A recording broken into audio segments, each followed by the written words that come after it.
Alors, réfutation du chrétien céleste sur un hadith du prophète alayhi salatu wassalam. Alors, partagez, on va débuter dans quelques secondes. Bismillah.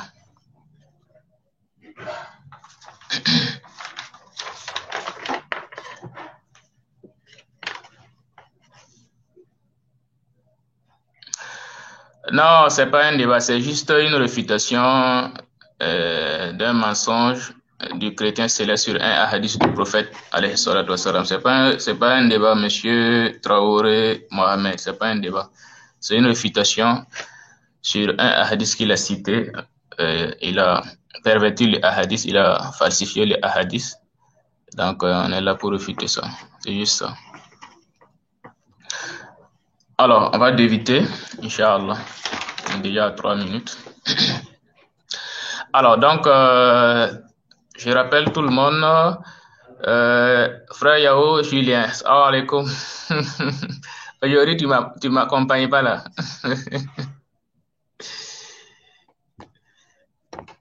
Comment va? Alors, donc, réfutation du chrétien céleste. Alors, donc, je vais vous laisser d'abord écouter son intervention, Inch'Allah. Je ne sais pas si l'image sera visible. Bukhari, le volume 4, le livre 52, le numéro 74. Rapporté par Abu Huraira, l'apôtre d'Allah dit, une fois Salomon, fils de David, a dit, par Allah, ce soir j'aurai des relations sexuelles avec 100 ou 99 femmes, dont chacune donnera naissance à un cheval qui combattra dans la cause d'Allah. Sur ce, un c'est à un, c'est-à-dire si Allah le veut, mais il n'a pas dit Allah le veut. Par conséquent, une seule de ces femmes a conçu et a donné naissance à un demi-homme. Par celui qui détient celui qui détient la vie de Mohammed entre ses mains, s'il avait dit, si Allah le veut, il aurait engendré des fils qui auraient tous. Voilà, chers musulmans, il y a cet hadith-là qui comporte une histoire que le prophète de l'islam raconte, en tout cas que lui seul connaît là où il a eu. Parce que ça n'est trouvé ni dans la Bible, ni dans les sources juives. Il dit qu'un jour, David, Salomon, notamment fils de David, a eu envie d'avoir des relations avec 100 femmes. Franchement. Et ils se décidèrent de vouloir avoir, ils voulaient en fait donner naissance à des hommes, c'est-à-dire des chevaliers, ou je vais dire les musulmans, des moudjahidines. Le prophète dit que Salomon a eu un demi-homme parce que lorsqu'il copulait avec ses 100 femmes, ce qui est déjà humainement impossible, en tout cas pas du tout logique, c'est parce que Salomon n'a pas dit si Dieu le veut. Donc le prophète nous révèle en fait un secret.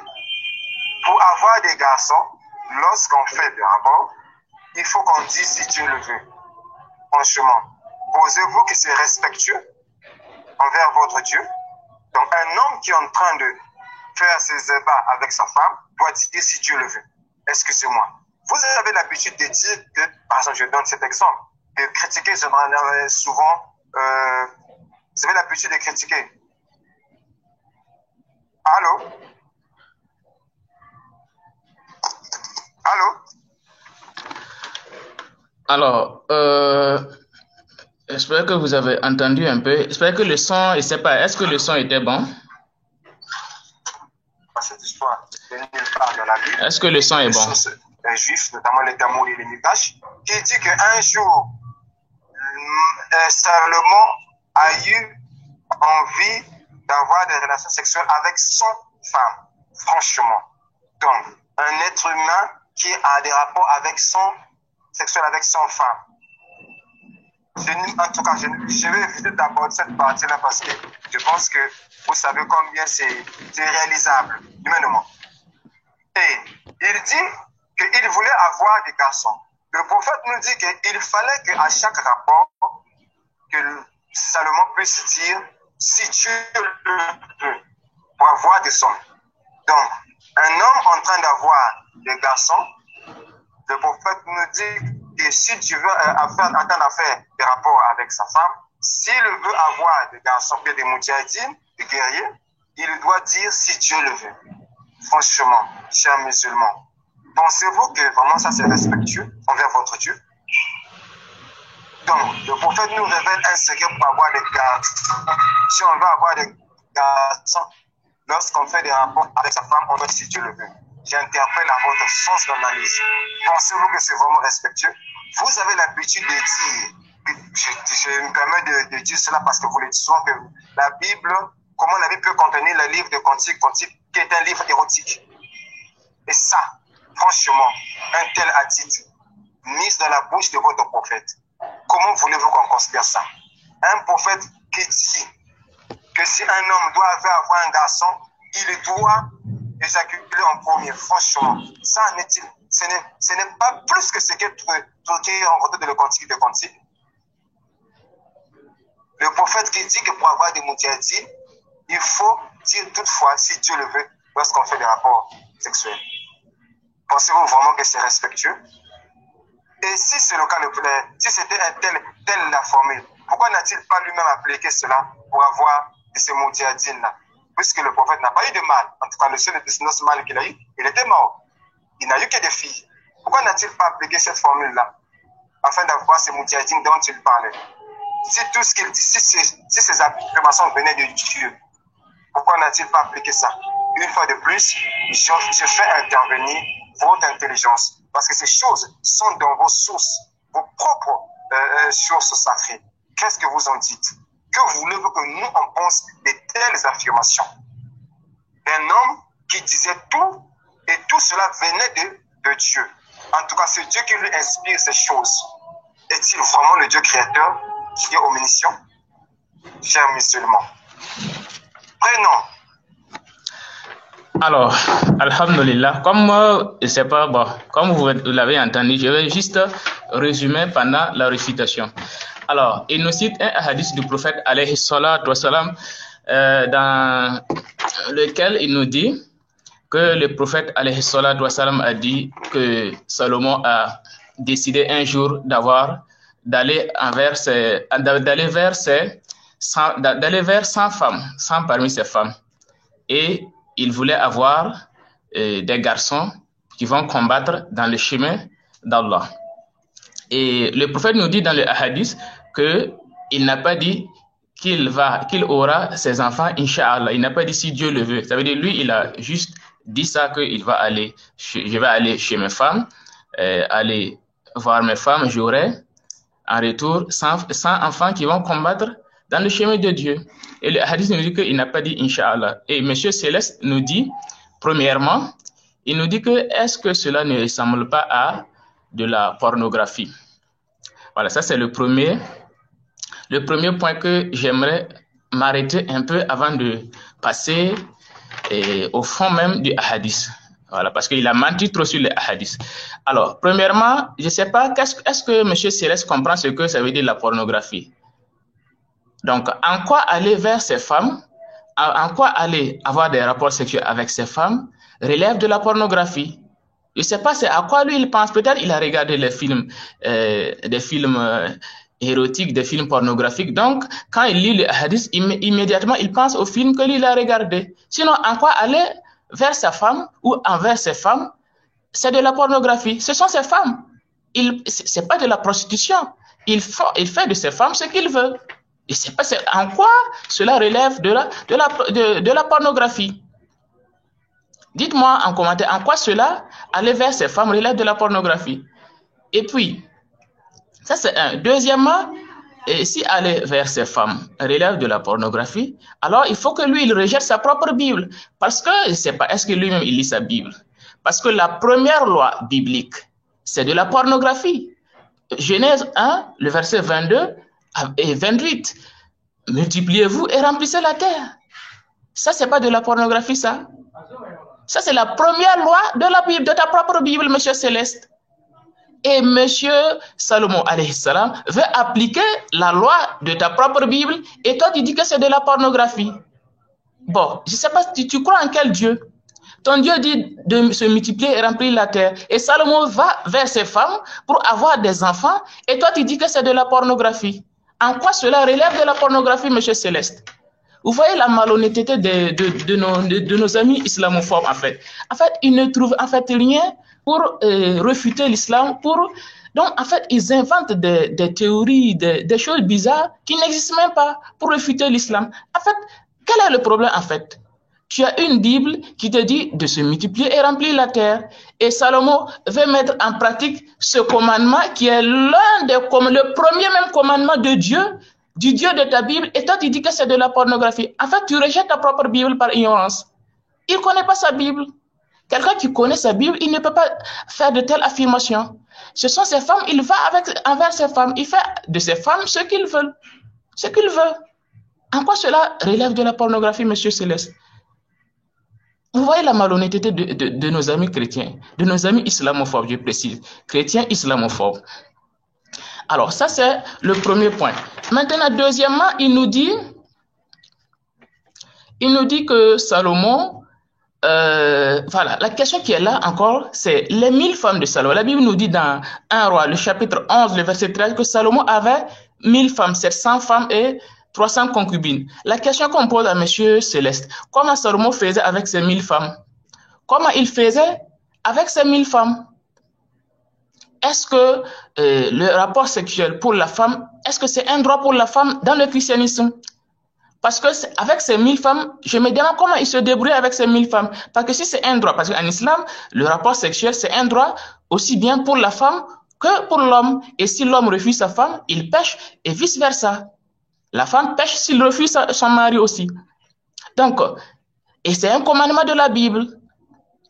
Donc, ces 1000 femmes, est-ce que ces femmes-là connaissaient leurs droits? Est-ce qu'ils avaient leurs droits? Est-ce que bibliquement, ces femmes avaient leurs droits? Parce que si on considère que Salomon avait avec ces 1000 femmes, s'il part une fois chez une de ces femmes par jour, s'il part chez une femme par jour, ça veut dire que chaque femme doit attendre au moins 3 ans pour revoir Salomon. Ça veut dire que si Salomon rentre chez telle femme aujourd'hui, ça veut dire que s'il sort aujourd'hui, si ce n'est pas 3 ans après, Salomon ne doit plus repartir voir cette femme. Parce que c'est jusqu'à 1000. Comment il va arriver à les satisfaire?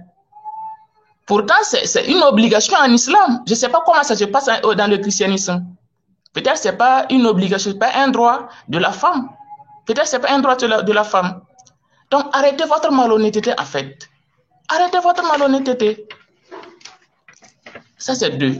Troisièmement, on va rester encore dans la gamme de ce qu'il dit, la pornographie. 2 Samuel, le chapitre 12, le verset 8 à 9. Qu'est-ce qui se passe? Si vous n'êtes pas islamophobe, vous pouvez déjà quitter la vidéo. 2 Samuel, le chapitre 12, le verset 8, qu'est-ce qu'il nous est dit? Alors, Jésus nous dit, selon M. Céleste, « Je t'ai mis en possession de la maison de ton maître, c'est-à-dire Saoul, et j'ai placé dans ton sein les femmes de ton maître, et je t'ai donné la maison d'Israël et de Juda. Et si cela eût été peu, j'y aurais encore ajouté. » Je ne sais pas si vous avez compris le verset. Le verset nous dit que c'est Jésus qui dit à David, « Je t'ai mis en possession de la maison de ton maître et j'ai placé dans ton sein les femmes de ton maître. » Ça veut dire que Dieu a donné, le Dieu qui serait Jésus selon M. Céleste, a donné à David et les femmes de Saoul. Et il dit, et il le reproche en disant, pourquoi tu es allé prendre la femme d'Uri? Pourtant, moi, je t'ai donné les femmes, je t'ai mis à ta disposition les femmes de Saoul. Pourquoi tu es allé encore prendre une autre femme ajoutée par force? Et si les femmes que je t'ai données même étaient insuffisantes, j'allais encore ajouter. Donc, en fait, ici, c'est la pornographie que Dieu, le Dieu de M. Céleste, cautionne ici. Il dit qu'elle allait ajouter même des femmes à David s'il n'avait pas encore, s'il voulait encore, lui, il était prêt à en ajouter. Donc vous voyez, mais je ne sais pas c'est comment avec ces femmes-là, il allait se débrouiller avec ces femmes. Et Jésus était prêt à ajouter encore, à lui ajouter encore des femmes. Donc c'est en fait son Dieu qui cautionne en fait la pornographie. C'est un Dieu qui cautionne la pornographie. Arrête tes mensonges en fait. Si tu n'as rien à dire, tu restes dans ta tanière et puis laisse-nous tranquille. Laisse-nous tranquille. Ok. Maintenant, on va passer maintenant au hadith en question. Voilà, il dit, parce qu'il a trop menti. C'est un grand menteur et un grand ignorant. Je ne sais pas c'est quelle Algérie il a été en fait. Il nous dit que, alors le hadith, le prophète nous dit que, voilà, d'abord il dit, premier mensonge, il nous dit, le prophète a eu un seul garçon et ce garçon est mort. Déjà c'est un mensonge. Le prophète n'a pas eu un seul garçon, c'est un mensonge, c'est un ignorant en fait. Le prophète a eu au moins 3 garçons, Ibrahim, Qasim et Abdallah. Donc, c'est un ignorant en fait. Ça, c'est le premier mensonge. Deuxièmement, il nous dit que le prophète alayhi salatu wa salam a dit que pendant les rapports sexuels, l'homme doit dire Inch'Allah. Mais c'est faux. Le hadith ne dit pas ça. Le hadith nous dit tout simplement que Salomon, s'il avait dit Inch'Allah lorsqu'il allait, ça veut dire puisque lui, il a dit j'irai chez mes femmes et j'aurai 100 enfants qui vont combattre dans le chantier d'Allah. Et le prophète nous dit que s'il avait dit Inch'Allah, il aurait des enfants. Le prophète ne dit pas que pendant les rapports sexuels ou pendant l'acte sexuel, il doit dire Inch'Allah. C'est faux. C'est un mensonge de Monsieur Céleste. C'est un mensonge. Je ne sais pas pourquoi il ment comme ça même. C'est ignorant en fait. Le seul hadith qui nous est rapporté de la part du prophète, c'est avant l'acte sexuel, le musulman peut demander la protection de Dieu contre le diable. Et le hadith, il est rapporté par Muslim au numéro 7387 où le prophète nous dit, si à chaque fois que l'un de vous dit, lorsqu'il souhaite avoir les rapports sexuels avec sa femme, ça c'est avant l'acte sexuel, avant que tu ne te déshabilles même. Avant là, c'est pas pendant l'acte sexuel. Et il dit, le musulman doit dire, doit demander la protection de Dieu. Il dit, au nom d'Allah, oh Allah, éloigne-moi du diable et éloigne-moi le diable de ce que tu nous accorderas comme enfant. Ça, c'est l'invocation que le prophète nous a donnée. Et ça, c'est récité par tous les musulmans qui connaissent la sunna. Avant d'entamer l'acte sexuel, avant même de se déshabiller, c'est pas pendant l'acte sexuel, pendant l'acte sexuel, tu ne prononces pas le nom de Dieu. Parce que c'est pas un lieu où tu dois prononcer le nom de Dieu. Donc, en fait, c'est des ignorants, en fait. C'est des nullards. Ils connaissent rien, en fait.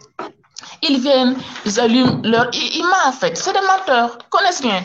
Ça, c'est deuxième mensonge. Troisièmement, il nous dit que le prophète a donné une astuce.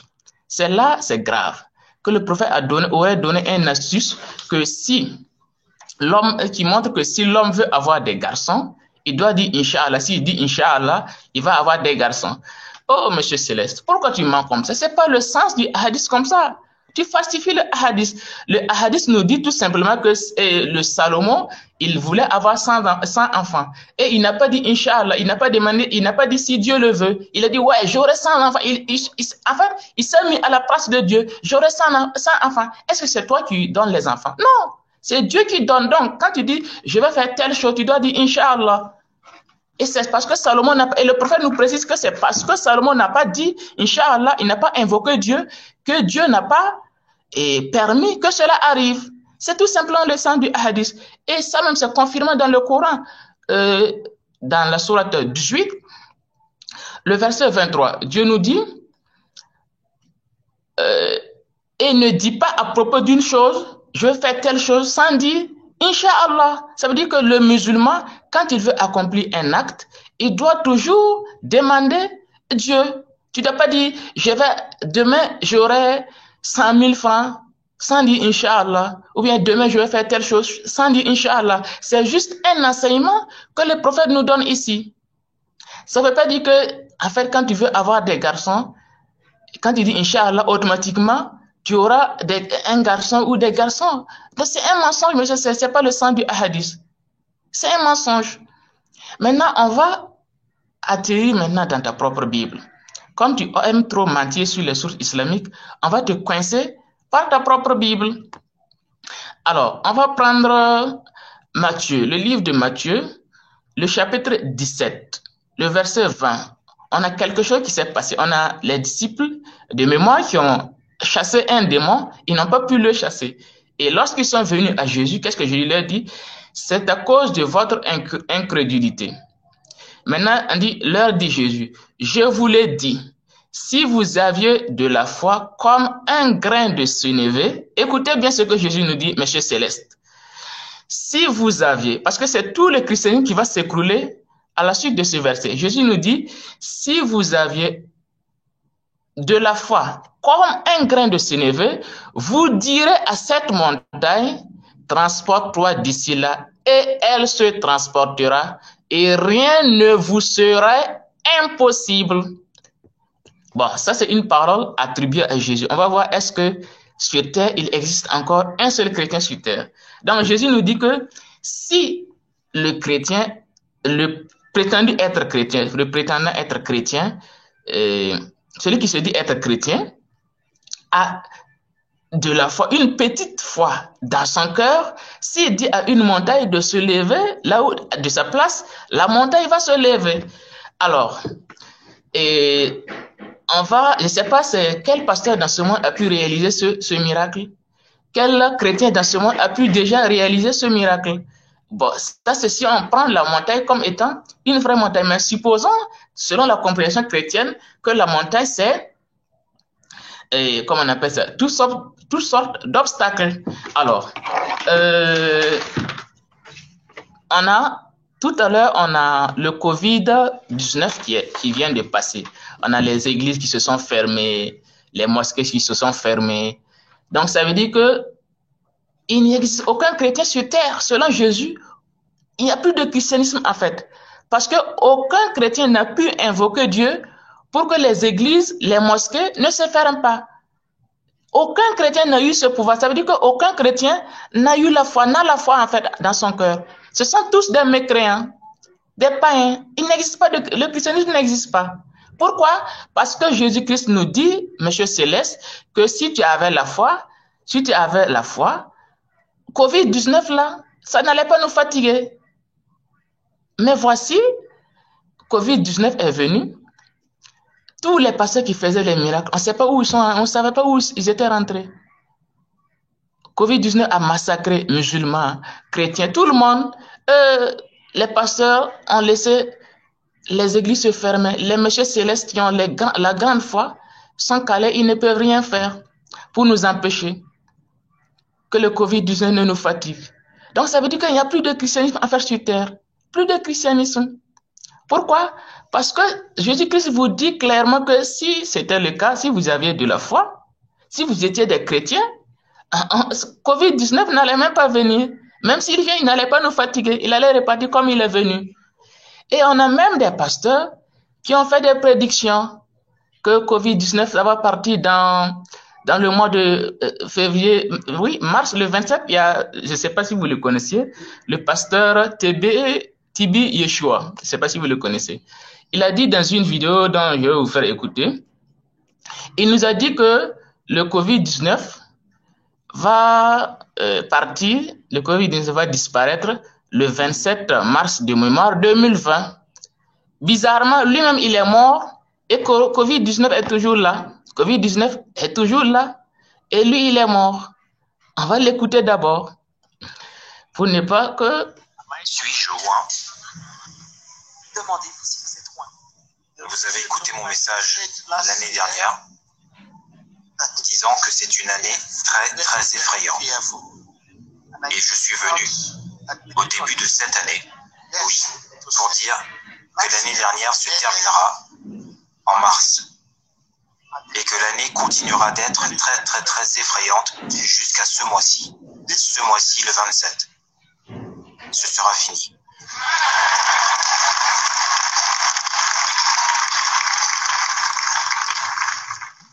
À la fin de ce mois, que cela nous plaise ou non, peu importe le médicament qu'ils auraient développé pour soigner une chose quelconque, il repartira de la même façon qu'il est venu. Si ce n'est pas la médecine qui a amené ceci dans le monde, la médecine ne peut pas l'éradiquer. Il repartira de la même façon qu'il...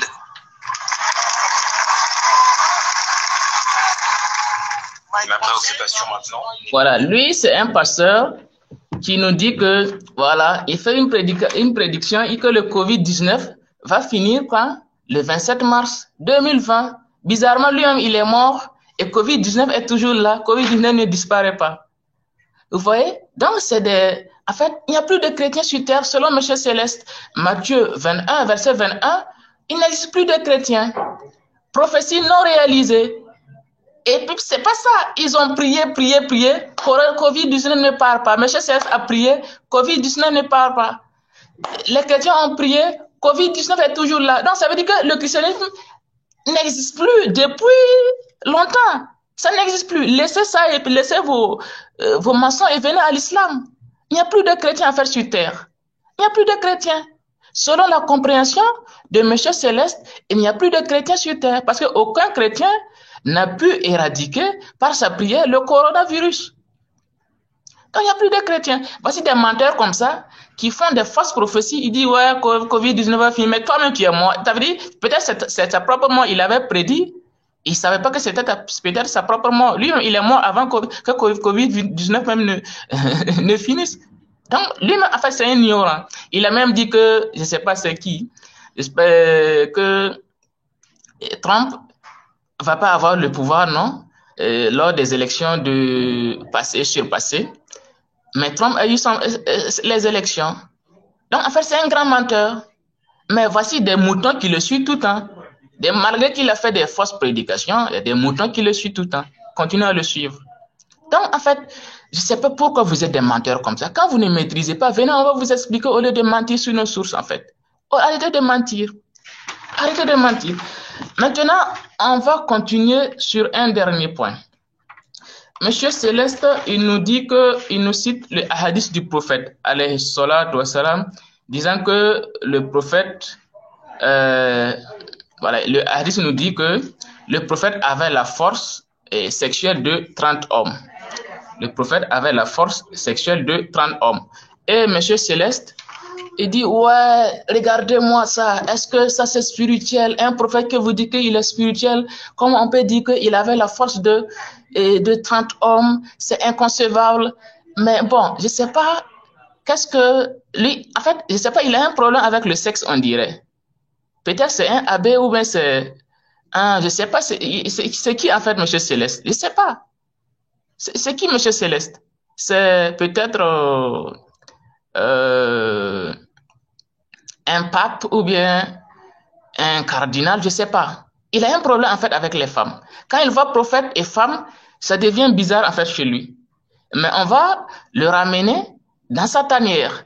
Alors, Monsieur Céleste, on a vu dans la première partie que le sexe, c'est le premier commandement de ton propre Dieu. Donc, selon ton Dieu, c'est le Dieu, il n'a pas vu autre commandement que le sexe. Il n'a pas eu un autre commandement à donner à l'homme que de lui dire d'aller se multiplier et remplir la terre. Ça, c'est un.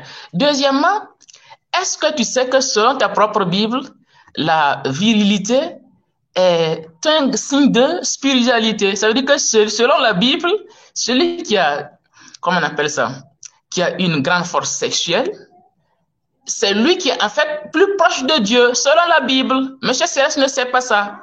Monsieur Céleste ne sait pas ça parce qu'il ne lit pas sa propre Bible. Deutéronome, le chapitre 23, le verset 1. Qu'est-ce qu'il nous a dit? Alors, nous lisons Deutéronome 23, le verset 1. Celui dont les testicules ont été écrasés ou l'urètre coupé n'entrera point dans l'assemblée de Jésus. Donc, celui dont les testicules ont été écrasés ou l'urètre coupé n'entrera pas dans l'assemblée de l'Éternel. Donc, ça veut dire que selon le Dieu de Monsieur Céleste, la virilité est un signe de spiritualité au point que le Dieu Jésus institue que pour exercer son ministère, il faut que tu sois un homme qui est puissant. Il faut que tu sois un puissant homme. Ça, c'est ce que la Bible nous dit. Mais Monsieur Céleste, comme il n'aime pas les femmes, il ne veut pas prêcher ça. Ta Bible nous dit que celui qui est moule, non, il peut pas exercer, il doit pas exercer le ministère de Jésus dans le temple. Il ne peut pas exercer ce ministère. Mais donc, ça veut dire en conclusion que la virilité, selon ta propre Bible, selon ton propre Dieu, relève de la spiritualité. Celui qui est viril, celui qui est puissant, c'est lui, en fait, qui est plus proche de Dieu et c'est lui qui peut se rapprocher de Dieu selon la Bible. Monsieur Céleste ne lit pas sa propre Bible. Donc, en fait, tu viens de nous prouver par ce hadith qui dit que le prophète Dieu lui avait donné, selon les compagnons, et les compagnons disaient que nous disons que le prophète avait la force de 30 femmes de mémoire. Donc, ça veut dire que par ce hadith, tu nous prouves que le prophète était le plus grand en spiritualité par rapport aux autres, bibliquement et coraniquement, islamiquement. Parce que dans un autre hadith du prophète, alayhi salatu wassalam, le prophète nous dit, le prophète a dit à ses compagnons un jour, que le fait d'aller chez sa femme, ça veut dire tu pars, tu rentres chez, tu vas, le fait d'avoir des rapports sexuels avec ta femme, le prophète nous dit que celui qui a des rapports sexuels avec sa femme, il a des bénédictions. Et les compagnons ont dit, prophète. Et je vous lis le hadith. Il est rapporté dans Bukhari et Muslim et dans le Riyad al-Salihin au numéro 1160. Le prophète nous dit, alayhi salatu wassalam, je vous lis le hadith, plutôt le numéro 120. Alors, le prophète nous dit, la ilaha illallah, c'est une aumône. Ordonner le bien, c'est une aumône. Interdire le mal, c'est une aumône, c'est-à-dire c'est une bonne action. L'aumône, c'est une bonne action. Interdire le mal, c'est une bonne action.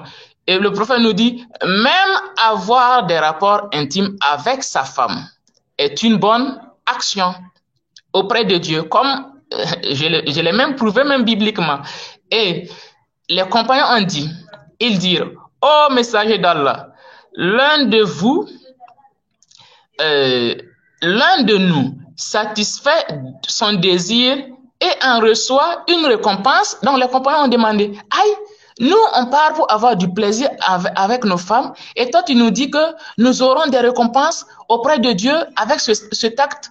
Et le prophète nous dit, le prophète leur répond en disant, oui, il répondit, dites-moi donc, si l'on accomplissait de manière illicite, c'est-à-dire si la personne, au lieu d'aller vers sa femme, s'il le faisait avec une autre femme, une femme étrangère, est-ce qu'il n'aurait pas de péché?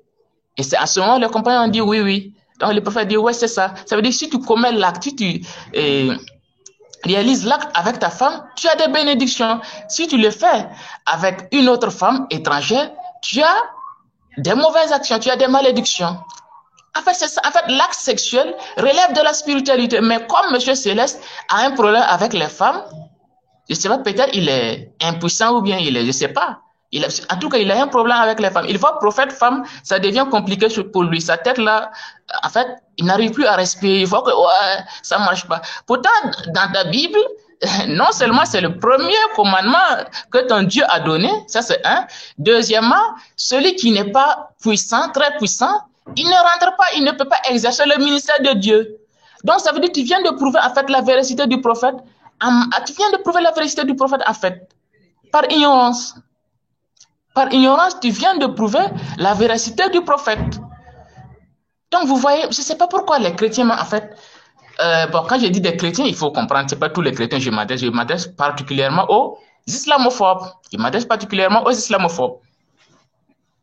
Alors, bon, j'ai presque parcouru les hadiths. Là, je vais juste revenir un peu en arrière.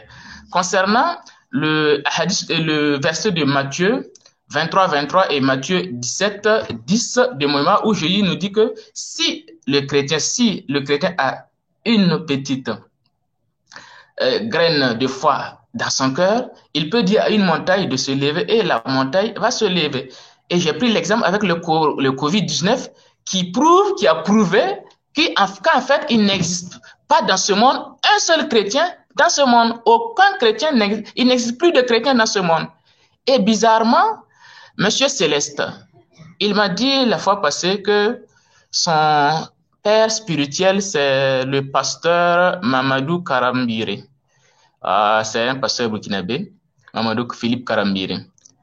Bizarrement, au lieu que M. Karambiré prie pour que Jésus ôte le Covid-19 du monde, c'est lui-même qui a emporté le Covid-19 au Burkina Faso. Il est allé en France pendant une évangélique campagne, je sais pas, une rencontre, et c'est à Moulouse, non? À Moulouse, et c'est de là-bas, avec les pasteurs, les missionnaires, il a emporté le Covid-19 au Burkina Faso. Donc, en fait, c'est l'effet contraire qui a été fait. C'est l'effet contraire qui a été produit. Au lieu que lui, il chasse le Covid-19, lui, il amène le Covid-19. En conclusion, c'est un pasteur diabolique, selon Jésus. Matthieu 23, 23, Matthieu 17, verset 10. C'est un faux pasteur. Au lieu que tu chasses Covid-19, tu n'as pas pu chasser Covid-19. Toi, tu nous amènes même Covid-19 au Burkina. Après, il nous dit que quand il était guéri, il dit, ouais, Jésus est venu dans ma chambre, il m'a adressé la parole. Vous voyez des mensonges comme ça. Il n'y a que vous qui peuvent croire à de telles absurdités. Il n'y a que vous qui peuvent croire à de telles absurdités. C'est des menteurs, en fait. Des ignorants. Alors, je crois que c'est bon. C'est bon, je crois les frères, je ne sais pas si vous avez bien compris le live. Peut-être si vous avez des questions, vous pouvez les poser, je vais répondre et fermer le live, Inch'Allah. Frère Yao, Issa le sage, alaykoum salam.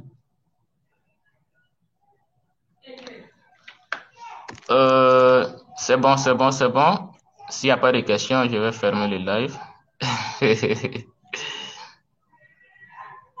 En tout cas, il nous a prouvé qu'il n'y a plus de christianisme en fait. Le christianisme est mort. Ok, donc je vais arrêter le live. C'est bon. Inch'Allah, peut-être demain ou après-demain, je vais revenir avec le frère Yahweh Julien. Inch'Allah.